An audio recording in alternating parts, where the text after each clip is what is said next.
मेरे YouTube channel में आप सभी का एक बार से फिर से स्वागत है। तो दोस्तों, मैं आपके लिए एक बहुत ही बढ़िया रोचक स्टोरी लेके आया हूँ जिसका शीर्षक है 3 वरदान। किसी गांव में 3 भाई साथ साथ रहते थे। उनके घर पर एक सेव का पेड़ था। वे लोग बारी बारी से उस पेड़ की देखभाल करते थे। जब 2 भाई खेतों में काम करने चले जाते थे तो तीसरा भाई पेड़ की रखवाली करने के लिए घर पर ही रह जाता था। एक बार उन तीनों भाइयों की परीक्षा लेने के लिए एक दूत स्वर्ग से आया। उसने एक साधु का रूप लिया और भाइयों के घर गया। उस दिन सबसे बड़े भाई पेड़ की रखवाली कर रहा था। वह साधु हाथ फैलाकर बोला, मैं भूखा हूँ, मुझे खाने के लिए एक सेव दो।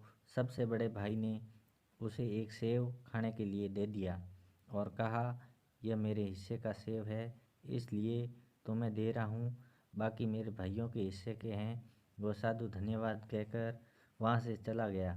दूसरे दिन दूसरा भाई पेड़ की देखभाल कर रहा था। उस दिन भी दूत साधु के रूप में आया और खाने के लिए एक सेव मांगा। दूसरे भाई ने कहा, यह लो, ये मेरे ये सेव मेरे हिस्से का है, परंतु मैं और नहीं दे सकता क्योंकि ये मेरे भाइयों के हिस्से के हैं। दूत उसे भी धन्यवाद कहकर वहाँ से चला गया। तीसरे दिन जब दूत फिर साधु के रूप में तीसरे भाई के पास आया तो उसने भी अपने भाइयों की भांति उत्तर देते हुए एक सेव उसे दे दिया। अगले दिन साधु फिर 3 भाइयों के घर आया और कहा, तुम तीनों मेरे साथ चलो, सेव के बदले मैं तुम्हें कुछ देना चाहता हूँ। तीनों भाई उसके साथ चल दिए। चलते चलते वह एक नदी के किनारे पहुँचे। साधु ने सबसे बड़े भाई से कहा, बेटा मांगो, क्या मांगते हो?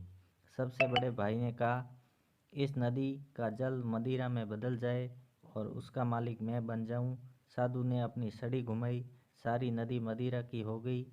साधु ने कहा, अब तुम्हारी इच्छा पूरी हो गई, अब तुम मदिरा का व्यापार कर धनवान हो जाओगे, लेकिन गरीबों को मत भूल जाना। अब साधु बाकी 2 भाइयों के साथ आगे चल दिया। वे एक बड़े मैदान में पहुंचे जहां बहुत से कबूतर दाना चुग रहे थे। साधु ने दूसरे भाई से कहा, मांगो, तुम क्या मांगते हो? दूसरे भाई ने कहा, ये कबूतर भेड़ भेड़ बन जाए, मैं इनका मालिक बन जाऊं। साधु ने अपनी छड़ी घुमाई, सहसा सारा मैदान भेड़ों से भर गया। साधु ने कहा, अब तुम्हारी इच्छा पूरी हो गई, लेकिन गरीबों का हमेशा ख्याल रखना, उन्हें भूल मत जाना। तब साधु और सबसे छोटा भाई वहाँ से चल पड़े। कुछ मैं कुछ भी निर्णय नहीं कर पा रहा हूँ। तब साधु ने कहा, ईश्वर ही निर्णय करेगा। राजा ने कहा, ठीक है, लेकिन कैसे? साधु ने कहा, अंगूर की एक लता की 3 डालियाँ काट लो, उन्हें राजकुमारी को दे दो। राजकुमारी प्रत्येक डाली के ऊपर विवाह के इच्छुक एक एक प्रत्याशी का नाम लिखकर बगीचे में गाड़ दे। सुबह जिस डाली पर अंगूर के गुच्छे आए उसी के साथ राजकुमारी का विवाह कर दें। राजा मान गया और ऐसा ही किया। प्रातःकाल 2 डालियां सूख गई, पर तीसरी पर अंगूर के गुच्छे लटक रहे थे।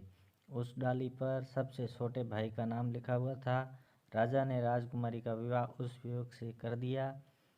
1 साल बाद दूत पुनः धरती पर यह देखने के लिए आया कि वह तीनों भाई कैसे रह रहे हैं। भिखारी बनकर वह सबसे बड़े भाई के पास गया जो अपनी मदिरा के व्यापार में मस्त था। भिखारी ने कहा, मैं भूखा हूँ, मुझे खाने के लिए कुछ दे दो। बड़ा भाई चिल्लाकर बोला, निकल जाओ यहाँ से, अगर मैं ऐसे ही बांटूंगा तो खुद शीघ्र ही भिखारी बन जाऊंगा। भिखारी के रूप में दूत ने अपनी छड़ी घुमाई तो उसका सारा व्यापार चुटकियों में ख़त्म हो गया। वहाँ पहले की भांति नदी बहने लगी। दूत बोला, तुम धनवान होकर निर्धनों को भूल गए, इसलिए तुम्हारा सब कुछ खत्म हो गया। अब दूत भिखारी के रूप में दूसरे भाई के पास गया जो भेड़ों का कारोबार करने में लगा हुआ था। दूत ने कहा, बेटा कुछ खाने को दे दो। दूसरे भाई ने कहा, भाग जाओ यहाँ से, तुम्हारे जैसे आलसियों को मैं कुछ भी नहीं देता। दूत ने फिर अपनी छड़ी घुमाई जिससे दूसरे भाई की सभी भेड़ें गायब हो गई। उसका भेड़ों का कारोबार खत्म हो गया और पहले की भांति वहाँ कबूतर दाना चुग रहे थे।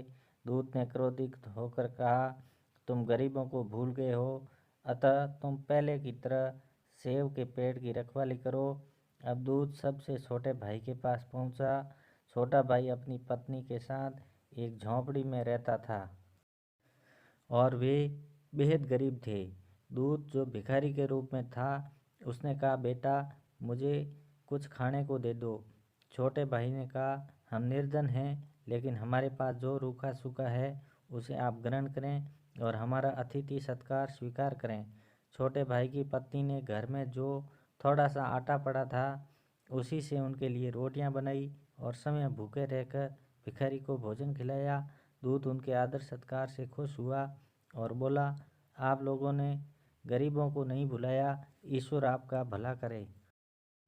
यह कहकर वहाँ से चला गया। जब छोटे भाई की पत्नी अंदर रसोई में गई तो देखा सभी बर्तन अनाज एवं सोने चांदी से भरे हुए हैं। यह देखकर पति पत्नी बहुत खुश हुए और उनकी गरीबी दूर हो गई और वे सुख से रहने लगे। यह स्टोरी सुनने के लिए आपको बहुत बहुत धन्यवाद। जिन्होंने भी मेरे YouTube चैनल को सब्सक्राइब नहीं किया है वो प्लीज़ सब्सक्राइब ज़रूर करें और लाइक शेयर कमेंट भी करें।